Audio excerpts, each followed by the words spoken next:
Welcome to a new episode from English Plus Podcast. Today we are going to talk about business English and we will focus on pay and benefits. We will talk about different kinds of pay and benefits, from wages to salary and benefits to different kinds of compensation.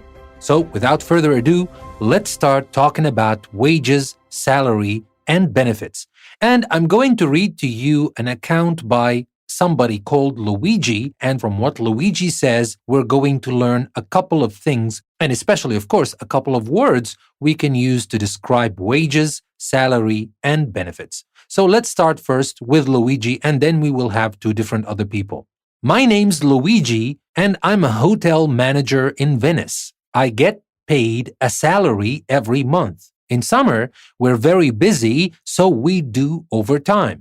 The pay for this is quite good. Working in a hotel, we also get some nice perks. So here, Luigi talked about his work at a hotel, and he's actually the hotel manager. But I'm going to focus on three things he talked about. He talked about salary. Now, obviously, the word salary is the main word here, and there is wages, which we will talk about in a little bit, but salary is usually used to the money you get paid for your work every month, once a month.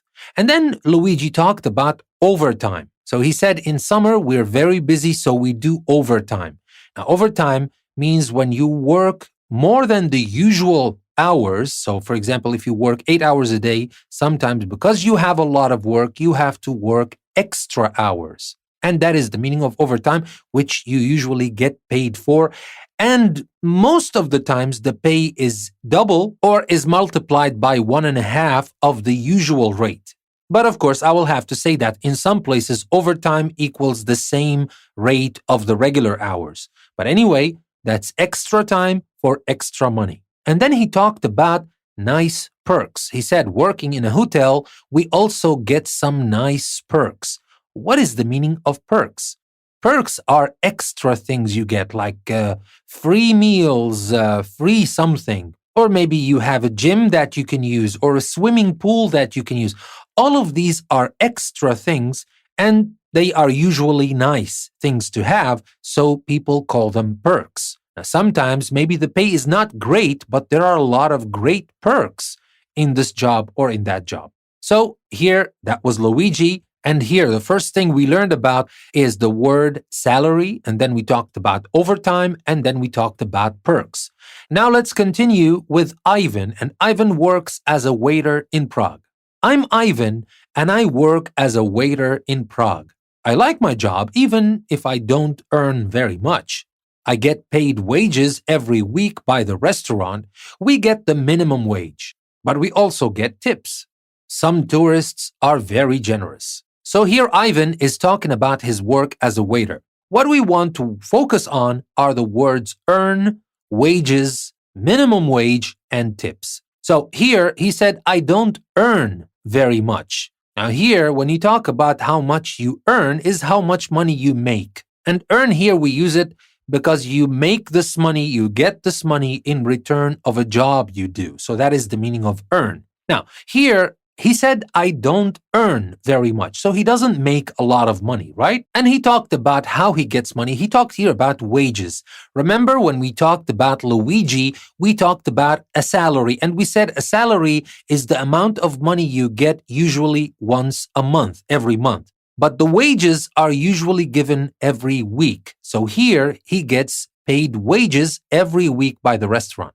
And he said we get the minimum wage. Now, what is the minimum wage?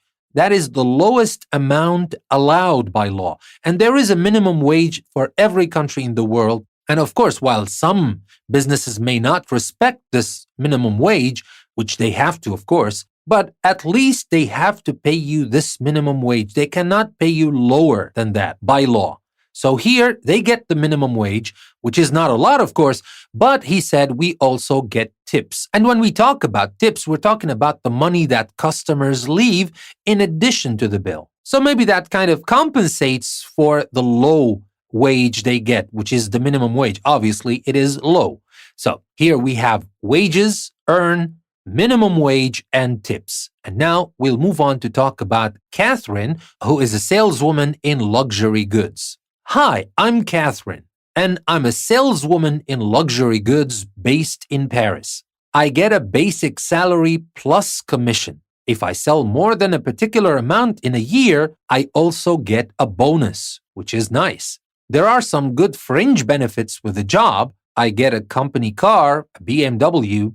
There's a health plan to pay the costs of medical treatment if I get ill, and the company makes payments for my pension. So, with the bonuses, the car, the health plan, and the pension, I've got a very nice benefits package. And the working conditions are good too.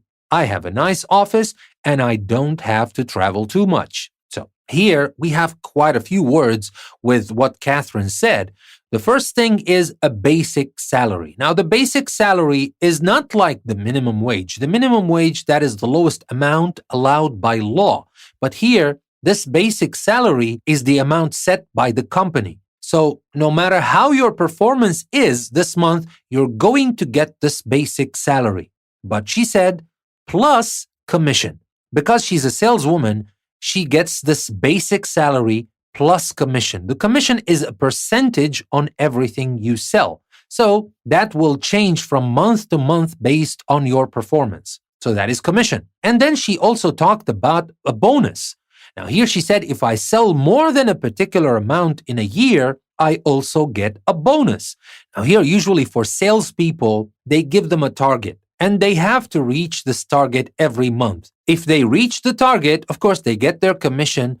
If they don't reach the target, sometimes they don't get a full commission. It depends on the company, of course.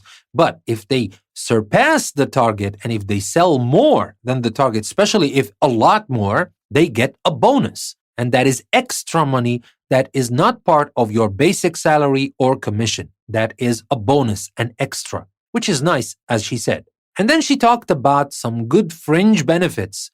Now, some extra benefits, these are not like perks. Perks are nice things to have. The benefits are things like what she said. She gets a company car. Now, the company car, some people might call it a perk and some people might call it benefits. But for more serious things, we tend to call them benefits. So here we have the company car, or actually she gets a company car, which is a BMW, good for her. And she said there is a health plan to pay the costs of medical treatment if she gets ill. And also, the company makes payments for her pension. What is the pension? The pension is the money that she will get regularly after she stops working. That is the pension after you retire. So here we have the health plan, the pension, and the company car. Now these together are called fringe benefits. And then she continued on and talked about all of these, and she called them the benefits package, which is the same thing. This is the benefits package she gets from the company. And then she talked about the working conditions, and the working conditions are good for her. She said she has a nice office, so the space is nice. She's not in a crammed cubicle or something, and she doesn't have to travel too much. For some people, that might be better. For some people, they might prefer to travel a lot. So it depends on how you think it is, on your preference. So the working conditions, of course, there are usual or there are standard good working conditions if we're talking about how well lit the working space is, how well ventilated, etc. The space shouldn't be cramped or something. But other than that, it's a matter of preference. Like when we said here, she said, I don't have to travel too much, and that is for her good working conditions. It depends on how you see it. If you like traveling and you don't mind traveling on business, of course, that might be good working conditions for you. So, that being said, let me remind you that we talked about the basic salary, commission, bonus. We talked about the fringe benefits, the company car, the health plan, the pension, the benefits package, we called them. And then we talked about the working conditions. Or actually, we didn't talk. Catherine talked about that. So now we will move on to talk about compensation. But before we do that, let me remind you that you can find the full transcript of this episode in a link I will leave in the description, and that will take you to our website, EnglishPlusPodcast.com. Now, I'm sorry about these couple of days. I'm not creating videos and other stuff that I usually create because I'm moving my workspace. But the definite thing is that you have your episodes every day. And the other perks that come with the episode, like the interactive video and the interactive exercises and so are coming back very soon. I mean, like in a couple of days. So I'm sorry if I don't have them with these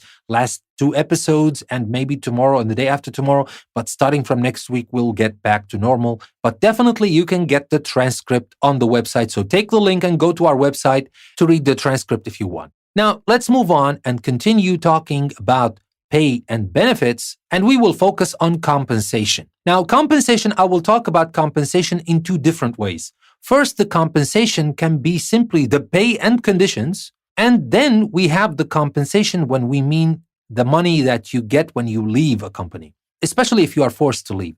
But let's start with the first one. And we heard what Catherine said. Catherine mentioned her pay and conditions. We can use remuneration and compensation. These are formal words used to talk about pay and conditions. So we can say pay and conditions or remuneration and compensation. These are more formal words, especially those of senior managers. Remuneration package and compensation package are used especially in the US to talk about all the pay and benefits that employees receive. For a senior executive, this may include share options, and that is in British English, or stock options in American English, which is the same thing. And that is the right to buy the company's shares at low prices. There may be performance-related bonuses if the manager reaches particular objectives for the company. So here, let me just remind you again what we just said. We talked about pay and conditions. Actually, we talked about them earlier. But then we said that we have formal words for that. We can say remuneration and compensation. We have the remuneration package, the compensation package, and for senior executives, we can have share options or stock options. Share options is British English, and stock options, that's American English. And they can also have performance-related bonuses. Now, that is the first part of what compensation is. But we have another type of compensation, or we can use it to talk about something else. Compensation is also used to talk about money and other benefits that someone receives if they are forced to leave the organization, perhaps after a disagreement with other managers in what newspapers call a boardroom row. This money is in the form of a compensation payment or severance payment. If someone also receives benefits with this, the payment and the benefits form a compensation package or severance package. Now, in Britain, executives with very high pay and benefits may be referred to as fat cats, implying that they do not deserve this level of remuneration. So here, again, what are the words that we focused on? We talked about compensation in this sense, which is the money and other benefits that someone receives if they are forced to leave the organization after a kind of disagreement or whatever that might be, which is called a boardroom row. That is what newspapers call it anyway. And then we talked about the compensation payment or the severance payment, and that is the money that is given to somebody if they are forced to leave.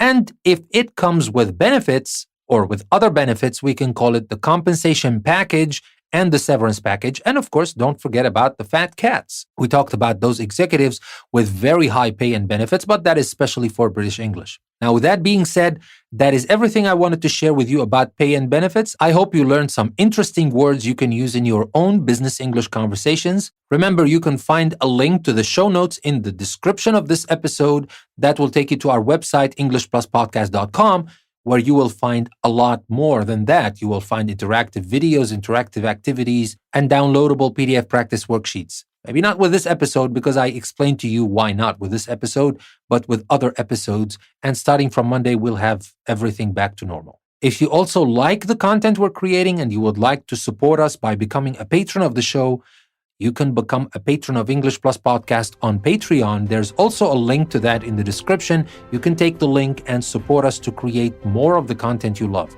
And with that being said, this is your host, Danny. Thank you very much for listening to another episode from English Plus Podcast. I will see you next time.